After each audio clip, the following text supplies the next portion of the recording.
میں حیران ہو جاتا ہوں کہ ہم جو بال بنواتے ہیں نا، وہ بال بنوانا بھی کفار کے طرز پہ۔ میں آپ کو بال کے بارے میں حدیث سناتا ہوں۔ رسول اقدس صلی اللہ علیہ وسلم کی حدیث کیا ہے؟ نہا رسول اللہ صلی اللہ علیہ وسلم عن القضا، حدیث پاک میں ہے کہ اللہ کے رسول نے قضا کے بالوں سے منع فرمایا۔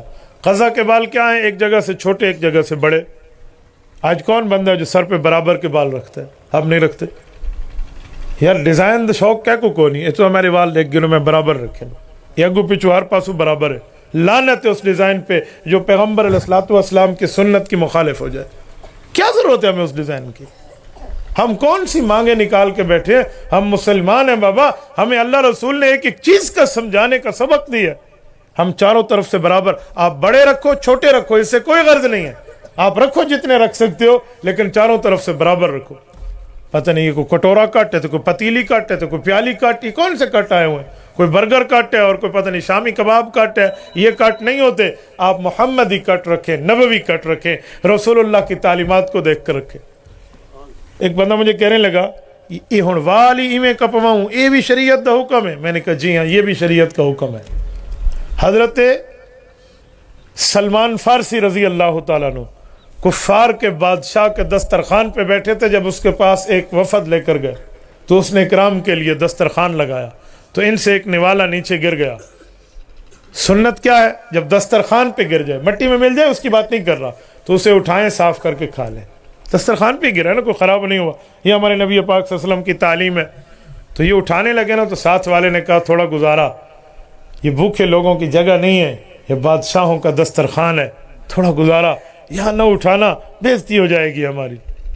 تو انہوں نے اٹھایا، اسے صاف کیا اور کہا اترک سنت ابی القاسم لہذہ الحمقاء، مجھے کہہ رہا ہے میں حضور کی سنت ان بے وقوفوں کی وجہ سے چھوڑ دوں؟ یار یہ صحابی رسول ہے۔ اس کے بعد جب گفتگو ہوئی تو اس پادری نے، اس غیر مسلم نے ان پہ جملہ کستے ہوئے کہا کہ سلمان تمہیں تو استنجا کرنا بھی اسلام بتا رہے ہیں، یہ کون سا تمہارا دین ہے کہ یوں استنجا کرو اور یوں نہ کرو؟ ان نے سر اٹھایا اور سینہ تان کے فرمایا، کہا جی ہاں، اسلام مکمل ضابطہ حیات ہے، اسلام مکمل نظام حیات ہے، ہمیں ہمارے نبی نے پاکی کے طریقے سمجھائے ہیں۔ کیسے یار اس کے جواب کو پلٹ کے جواب دیے؟ تو ہمیں ایک ایک چیز میں احکامات ہیں، ہم مسلمان ان احکام کے پابند ہیں، لیکن ہم کچھ بھی نہیں دیکھتے۔ ہم سمجھتے ہیں سر اپنا مسئلہ، چلو جی میں مرضی ہوئے کروں۔ یہ جو لوگ بھویں کٹواتے ہیں اور یہاں اس کو پتہ نہیں کیا کہتے ہیں، وہ کیا آدھے تھریڈنگ، نہیں تھریڈنگ تو یہ بھی ہوتے، اس کی کچھ کہتے پلکنگ کہتے ہیں میرے خیال میں۔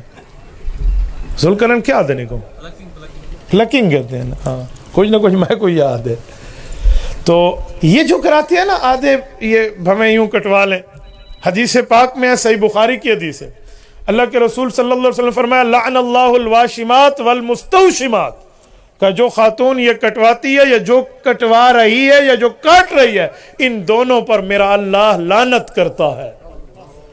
یہ لوگ کہتے ہیں مفتیوں کا فتویٰ ہے، بابا جس نبی کا کلمہ پڑھا ہے لا الہ الا اللہ محمد الرسول اللہ، اس پیغمبر صلی اللہ علیہ وسلم کا فرمان ہے اور صحیح بخاری کی روایت ہے۔ ہم نے یہاں اپنے مذہب اور دین کو کبھی نہیں دیکھا۔ اور میں ایک ساتھ سمجھانے کے لیے آپ کو بات عرض کرتا ہوں، اللہ کے رسول صلی اللہ علیہ وسلم نے فرمایا کہ جو مرد عورت کی طرح کپڑے پہنے یا عورت کے اسٹائل اپنائے، یا جو عورت مرد کی طرح اسٹائل اپنائے، فرمایا اس پر اللہ کی طرف سے لعنت ہے۔ یہ وہ نبی لعنت کی بات کر رہا ہے جس نے بارش میں بھی ابو جہل کے گھر دین کی جا کر دعوت دی ہے، جس کو اتنی فکر ہے کہ ایک بندہ جہنم سے بچ کے جنت جانے والا بن جائے۔ یہ اس نبی کا فرمان پیش کر رہا ہوں، تو ہم کہاں پہنچے؟ تبارك الذي نزل الفرقان على عبده ليكون للعالمين نذيرا